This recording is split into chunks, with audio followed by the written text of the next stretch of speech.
Hey everybody, welcome back to Magic Orthodoxy. My name's David, and this is a board game review.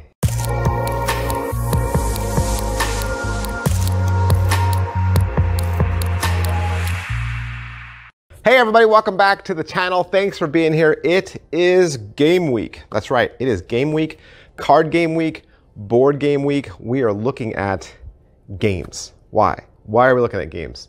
You just tuned in and you're like, what the heck is going on? Because Magic Orthodoxy is all about playing cards and magic tricks and giveaways. That's right. Typically, during the week, I review magic tricks, I review playing cards, and I also do a giveaway every single month.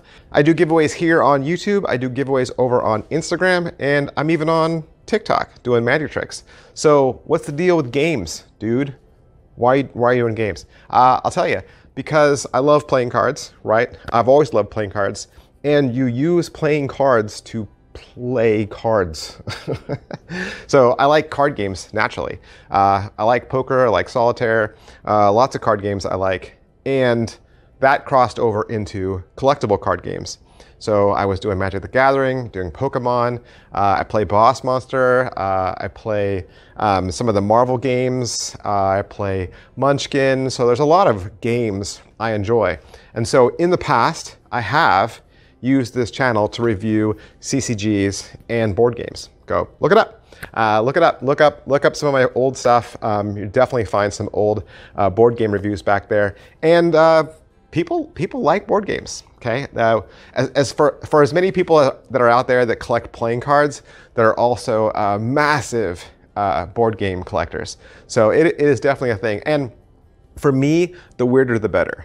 Like just standard game you could find at Target or Walmart. I love the games that are independently made, the ones that you can find out on Kickstarter, and today is one of them. Today we are looking at Tapeworm. Tapeworm was a Kickstarter that I backed, and so this is the whole thing. It's in this tiny little box. And as you can see down in the corner, it's for ages 8 and up. 2 to 4 players. A typical game lasts between 15 and 30 minutes. The designer on this was Edmund McMillan, and the artist was Crystal Fleming, and this was released by Studio 71 Games.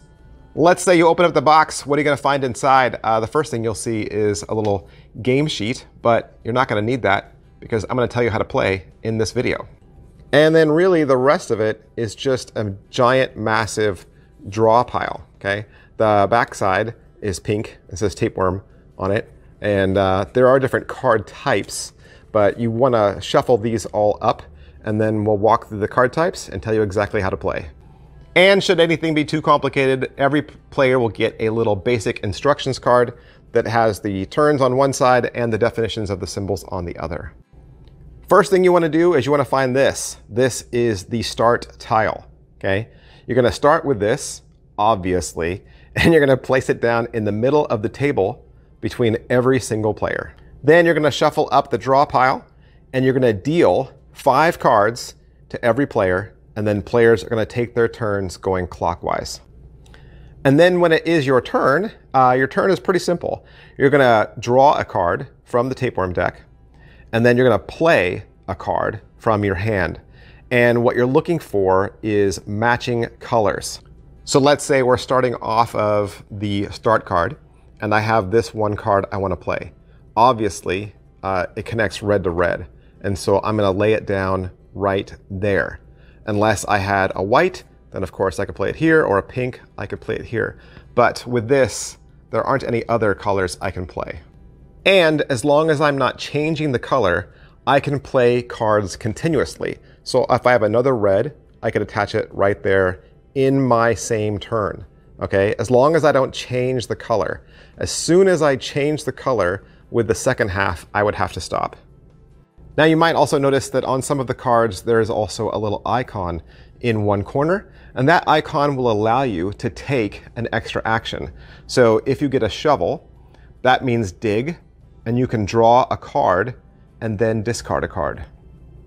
The recycle symbol means swap, and this means you can choose a player, look at their hand, and take a card from it. If you do, you give them a card from your hand. The egg symbol is hatch. This forces another player to draw a card. The eyeball is the peek symbol. This means you draw a card, then put a card from your hand on top of the deck. And then lastly is the scissors icon, and this of course means cut. This allows you to cut a segment that matches the color of the cut card, then discard all the cards that are unattached, and you may keep playing cards matching the cut color from the segment that was cut off. These are powerful cards. Also, if you end up making a loop that's connected all the way, and there's no more plays. So let's say the last card you put down is this corner piece, and it makes one whole connected loop. That means you can discard 2 cards. How do you win the game? First person to eliminate all the cards in their hand is the winner. And really, that's it. That is the whole game. And the great thing is, it's all contained in that box. There's no extra pieces, there's no dice, there's no moving parts. It's a game that you can literally just take with you anywhere and set up with you anywhere. And the fact that it's simple and the icons are very self-explanatory, right? My second son that doesn't read as well, there's no reading. He doesn't have to do any reading. And so I explained it to him once, and both my boys like it, and they're very far apart in age. Positives, like I said, it's small, it's compact, it's easy to learn. It's another game that if you played a short game and somebody goes out quickly, it's one of those games where the kids say, let's play it again, right? So it definitely has instant playability, and it's fun, especially for boys that like gross stuff.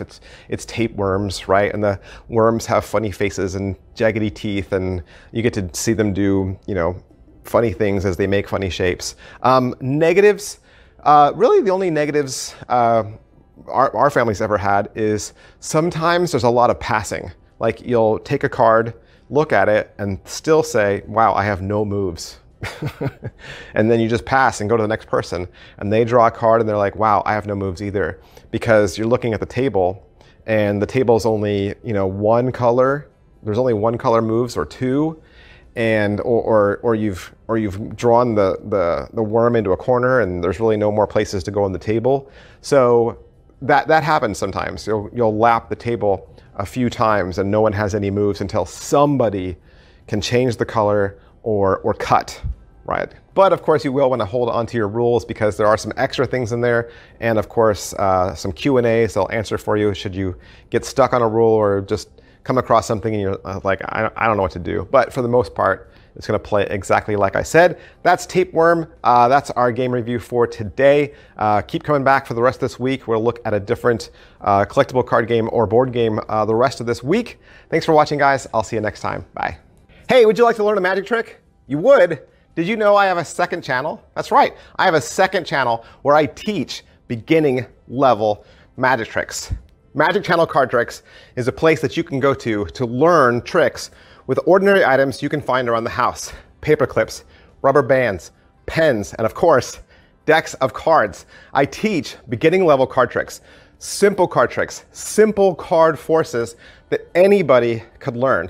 I also review magic kits. So if you go buy a magic kit from the store, your local Walmart or Target, or you get a magic kit for Christmas, I'll go over exactly what's inside. And I'll even teach you how to perform with some of those tricks that you get inside those kits. Plus, I'm even gonna give you video instruction to very simple, very inexpensive tricks that you can pick up at your favorite magic store. Sometimes you get those tricks and the instructions are just on a tiny little piece of typewritten paper and you have no idea how to do that trick. Don't throw that trick away. Don't put it in a box. Come back to Magic Channel Card Tricks and I will teach you how to use that trick as well. Or maybe you're not a beginner. Maybe you're not a beginner, but maybe you have a niece or a nephew or a little brother or sister that you could share this channel with them. This is a great, safe place, kid-friendly, where they can learn beginning level magic. Make sure you head on over to Magic Channel Card Tricks, give my videos a like, subscribe to that channel. Thanks for watching, guys. Thanks for being a part of Magic Orthodoxy.